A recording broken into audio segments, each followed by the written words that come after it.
hindi naman talaga maiwasan na meron pa rin mga ilan na pakakasaway, you know? Pero hindi naman ganun kaseryoso, tsaka na-address naman. Next question.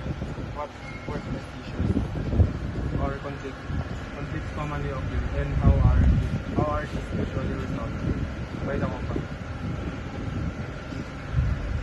Kung lang, mga typical issues lang sa communication, di ba? Siyempre, meron mga miscommunication, tapos yung mga delays. Ganun. Pero na-address naman pag pinakausap na yung mga supervisor sa site, tulad ng mga foreman, gano'n.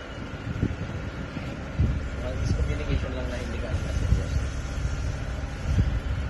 Can you share an example of how technology helps fix or daily workplace problems?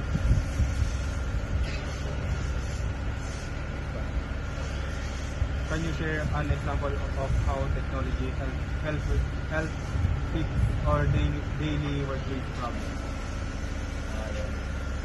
Mas napapadali nga, di ba? Kasi sa site, hindi maiwasan na pag may gustong i-clarify yung tao, kailangan natin sabihin. With the help of technology naman, hindi ko na kailangan pupunta doon na i-explain na mas mabuting. Yan, isang video call lang, isang tawag na lang. Pwede nang i-rekta doon. Yun na. Hindi na siya hassle kasi hindi na ako bagyahe doon sa mismong pag mga basic na clarification lang. Pero syempre, pag yung mga big issues na kailangan pumunta na doon. Last question.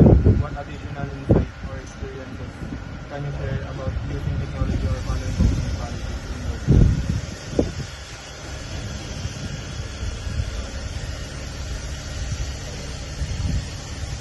For me lang, technology really helps keep everything organized.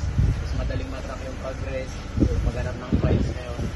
Pero syempre dapat may mga policies din tayo na dapat pa rin masunod sa related sa technology. Kung ano ang